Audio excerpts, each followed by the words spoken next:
ሰላም ቤተሰብ እንዴት ናችሁ? በያላችሁበት ሰላማችሁ ብዝት ይበልልኝ። እንግዲህ ብዙዎቻችሁ ብሩኬ ጠፋ እያላችሁ ነው። ብሩኬ አልጠፋም አለ። ቲክታክ ስቶሪ ላይ መልእክት አስቀምጧል። ትናንትና እንግዲህ እዛች ደቂቃ ውስጥ ያልተገኘበት የራሱ ምክንያት ይኖረዋል። ሲቀጥል ደግሞ ውጤቱ 2 ወረቀት ነው። መረዳት ያለባችሁ ውጤት ሲመጣ 1 ወረቀት ነው የሚመጣው። ገባችሁ? ከዛ ሲቀጥል ደግሞ ውጤቱ አልተከፈተም። እውነት ነው ውሸት ነው የሚባለው ነገር አላየንም፣ አልተረጋገጠም፣ አልተከፈተም።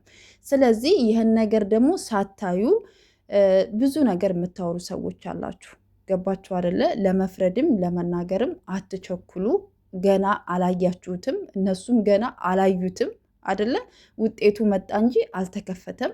ለምን 2 ወረቀት እንደሆነም ደግሞ የምናውቀው ጉዳይ የለም። ያ ነገር እስክናረጋግጥና እስከምናይ ድረስ ደግሞ በትዕግስት መጠበቅ አለባችሁ። ብሩኬ እንግዲህ ወደኋላ የቀረበት ምክንያት እንዴት መሰላችሁ?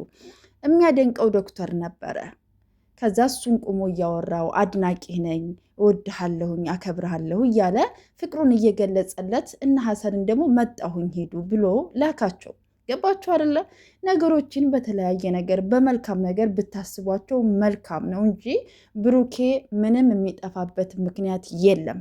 እስከ ዛሬ ያልጠፋ ልጅ አሁን ውጤቱን ሲጠባበቅ የነበረ ልጅ የሚጠፋበት ምክንያት የለም። ገባችሁ? ስለዚህ ብዙ ለመናገር ብዙ ለመፍረድ አትቸኩሉ፣ ተረጋጉ። ልጁ የብሩኬ ልጅ አይደለም። እዩ እርግጠኛ ሆና የምታወራ ወይም ደግሞ እንደዚህ የሚያደርጋት ዲኤንኤውን አስቀይረዋለች ማለት ነው። ገባችሁ? ዲኤንኤው ከተቀየረ ደግሞ 2ኛ ምርመራ ማረጋገጥ አለበት ማለት ነው። የእሱ ልጅ ከሆነች ደግሞ የአባትነት ኃላፊነቱን ይወጣል ማለት ነው። ከዛ ውጭ ከእሷ ጋር የመኖር ግዴታ የለበትም። ይህም ማወቅ አለባችሁ። ሲቀጥል ሀይሚዬ ደግሞ ምንም አትሆንም፣ አትጎዳም።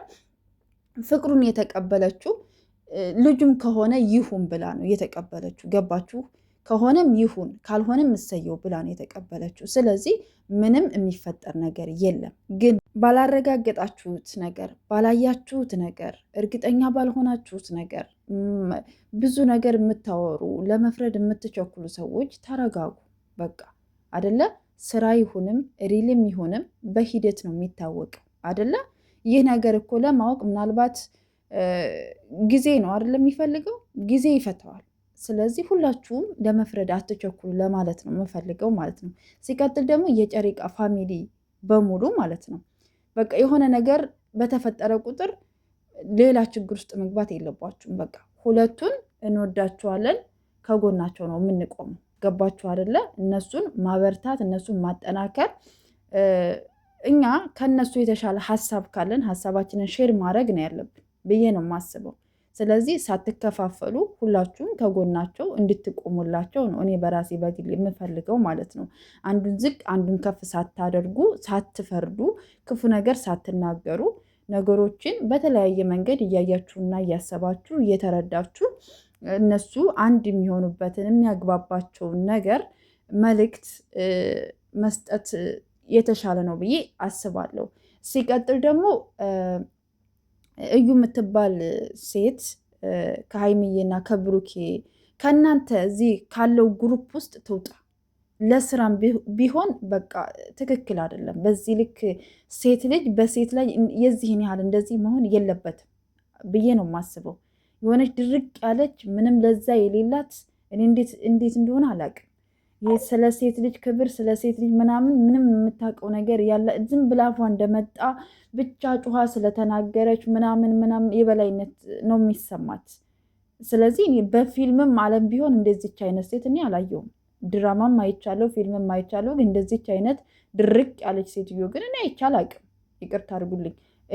ይሄ ለድራማም ቢሆን በቃ አስፈላጊ አይደለችም። ምክንያቱም እናንተን በጣም የሚወዳችሁ በጣም የሚያከብራችሁ ኦዲየንስ አለ እዚህ ጋር። የሀይሚን ማንነት የሚያውቅ የብሩኬን ማንነት የሚያውቅ ስለ እናንተ በቃ በሙሉ ልቡ የሚመሰክርላችሁ በጣም ብዙ ወዳጅ ብዙ አክባሪዎች አሉ።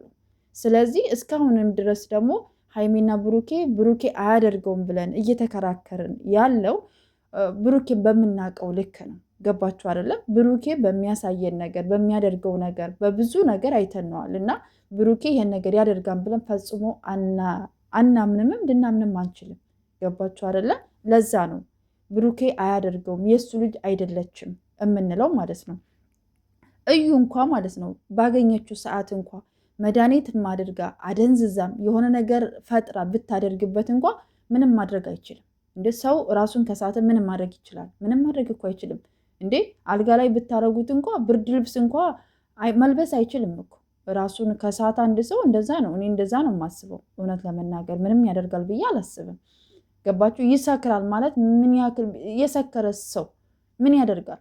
ምንም ነገር ማድረግ አይችልም።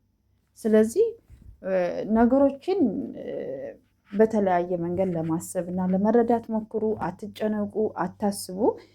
የብሩኬ ቲክታክ መልእክቱ ላይ ደግሞ እንግዲህ አንድ መልእክት አስቀምጧል። ጸሎት ነው ያስቀመጠው ማለት ነው። ጸሎቷም ማርያም ሆይ መንገድ ጠፍቶኛልና ምሪኝ፣ አንደበት አጥሮኛልና አናግሪኝ፣ ብኩን ሁኛለሁ ታደጊኝ የሚል ነው እና እግዚአብሔር አምላክ ከክፉ ነገር ሁሉ ይጠብቃችሁ ጨሪቃዎችዬ። እግዚአብሔር አምላክ ካላችሁበት ችግር፣ ጭንቀት ምናምን አውጥቶ በሰላም በፍቅር ያኖራችሁ፣ አይለያችሁ፣ ክፉን ያርቅላችሁ።